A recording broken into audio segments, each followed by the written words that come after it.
27 de agosto, quinta-feira, sejam bem-vindos a mais um episódio do Mercado Flash. Eu sou o Pedro Pimparel Serafim e, como sempre, é um prazer enorme estar aqui convosco para vos dar as notícias mais fresquinhas do mercado nacional e internacional. Hoje é dia de sorteio da Champions, que se vive agora muito intensamente aqui pela redação. Nós ainda não sabemos qual é o destino então de Porto e Sporting, mas brevemente ficaremos a saber. Vocês aí em casa, quando este episódio sair, já sabem. Esperamos então de forma muito atenta os resultados que vão sair deste sorteio.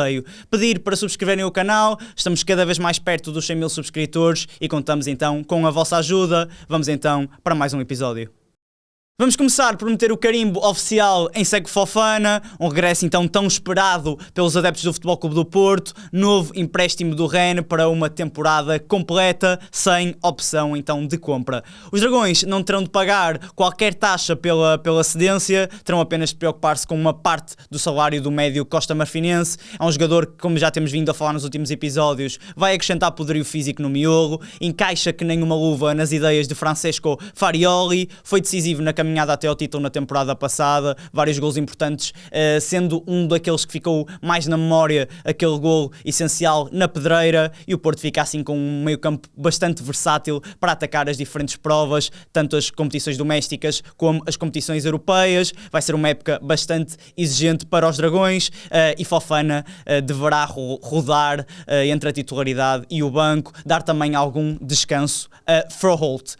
Voltamos a falar então deste dossiê Santiago Giménez.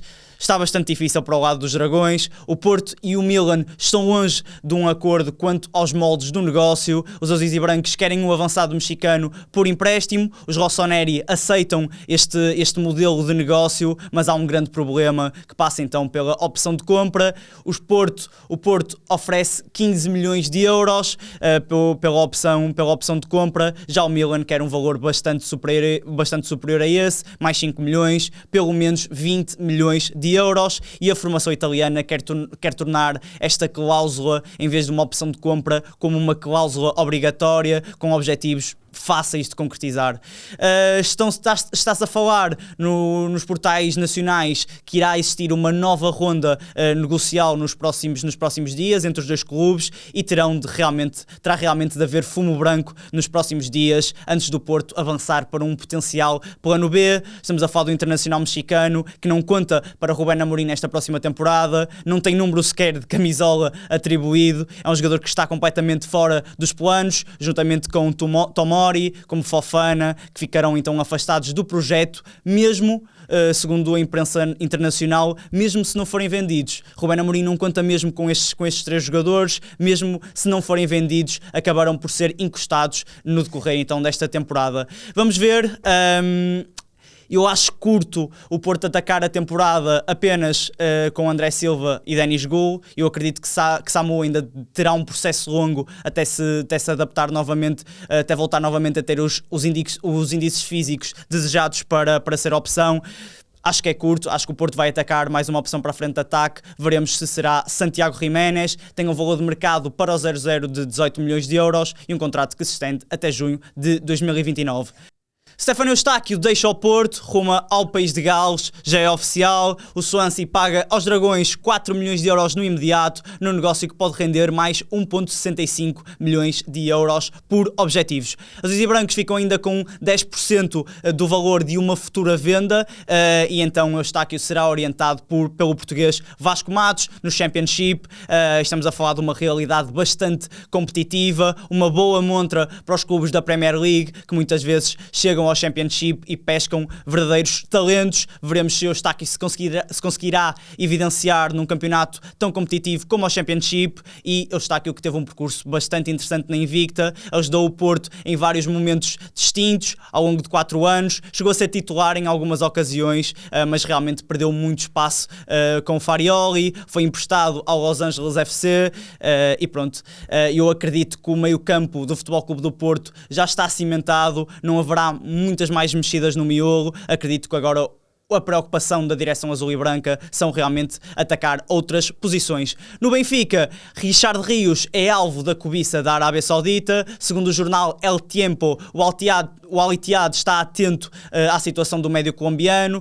O Rios, que tem estado afastado do 11 neste arranque de temporada. Leandro Barreiro e Enzo Barrenechea têm sido as opções prioritárias para Marco Silva. Chegou agora também João Palhinha, não é? Ainda há Auschwitz, que está a recuperar então de alguns problemas físicos que teve então neste arranque de temporada, e parece que o espaço do atleta de 26 anos começa a ficar cada vez mais reduzido.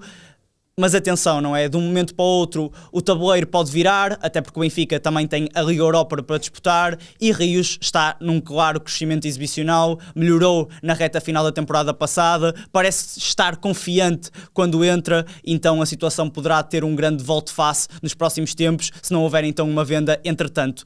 Uma venda substancial para o Benfica nesta altura também pode ser importante. As águias apontam para os 40 milhões de euros. Veremos se algum clube terá capacidade então de ir de encontro com este valor. Se há algum clube com capacidade de ir de encontro a este montante, é o Al-Ittihad, que tem rios, não é? Rios, entre aspas, de dinheiro. O Benfica desembolsou 27 milhões pelo ex-Palmeiras no último mercado de verão e acabaria então por ter agora um pequeno lucro, um lucro de 13 milhões de euros, não é? Por este jogador. Rios tem um valor de mercado para o 0-0 de 25 milhões de euros, um contrato que se estende até junho de 2030 e uma cláusula de 100 milhões de euros.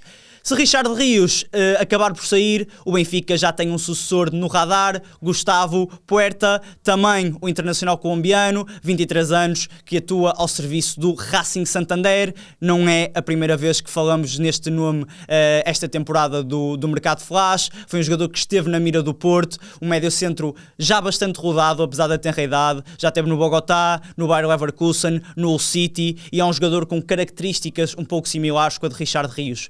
Um pouco menos robusto, mas também muito combativo, com bastante capacidade técnica, e poderá ser um reforço bastante interessante. Na temporada passada, 3 golos e 1 assistência em 33 jogos, foi decisivo para a subida ao primeiro escalão do futebol espanhol, foi titular indiscutível também no último Mundial, pelos cafeteros, que chegaram então aos oitavos de final da competição.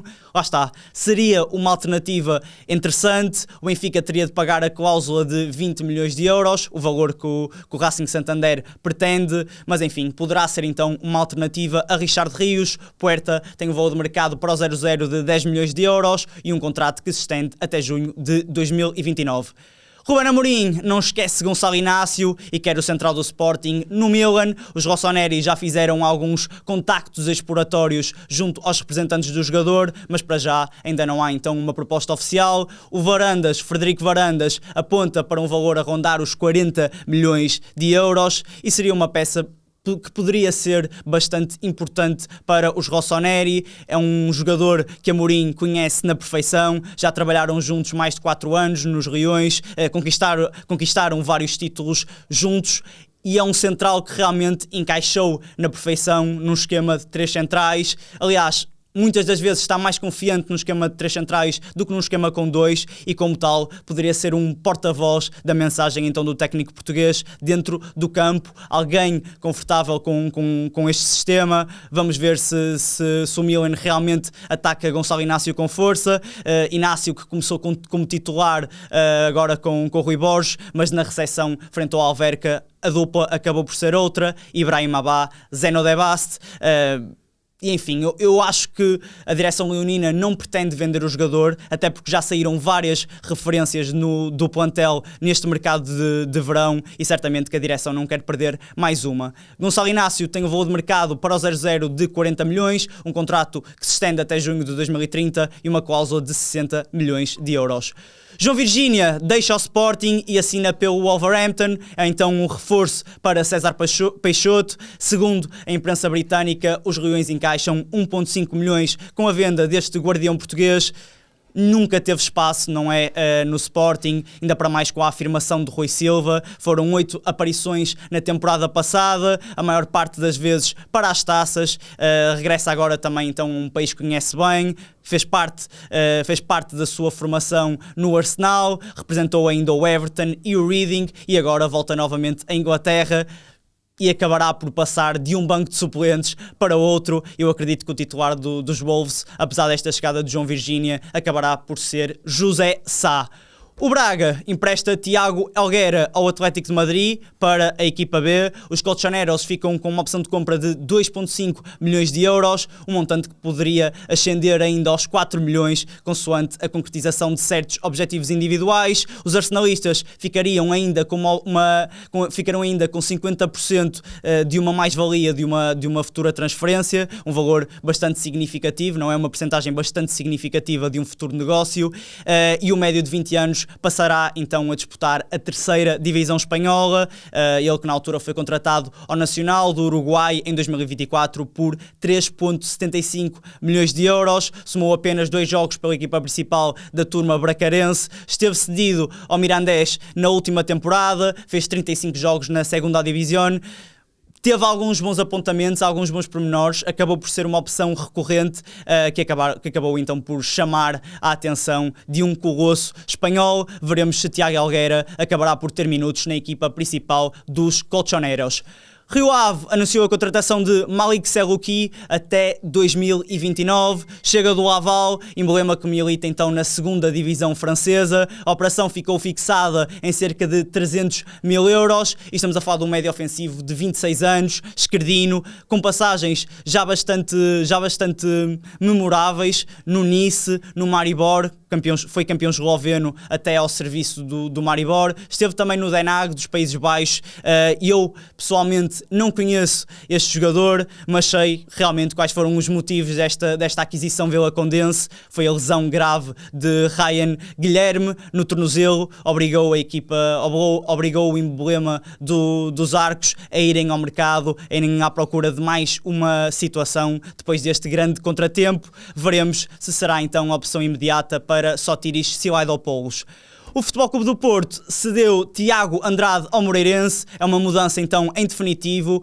O jovem jogador assina até 2030 e os Dragões ficam com 50% dos direitos económicos do avançado de 20 anos. Estamos a falar de um extremo que cresceu no Olival, na última temporada esteve à disposição então de João Brandão. É um jogador que gosta de jogar mais pela esquerda, de explorar as zonas interiores do terreno e decidir um encontro ou uma partida com um último passe. É uma capacidade muito bem patente no futebol de Tiago Andrade. O titular pela esquerda na turma de Moreira de Cónegos tem sido o Anderson esta temporada, mas realmente ainda não tem convencido. O Moreirense que ainda está a atravessar uma fase de grande instabilidade neste arranque de temporada. Tiago Andrade deverá começar a somar alguns minutos de forma gradual, numa equipa que realmente precisa de algum sangue novo, precisa de outro tipo de armas, e é uma contratação na mesma ótica de Manuel Mendonça, um jogador promissor que chega de um grande e que é para ser opção, não já no imediato como titular, mas a longo prazo. Abrimos esta janela do mercado internacional com a contratação mais cara da história do Nottingham Forest, Liam Delap. O emblema inglês investiu 52,5 milhões fixos pelo antigo ponta de lança do Chelsea, numa transferência que poderá ascender aos 58 milhões de euros, face à concretização de certos objetivos. O vínculo estende-se por 5 temporadas e estamos a falar de um jovem avançado que despontou ao serviço do Ipswich Town.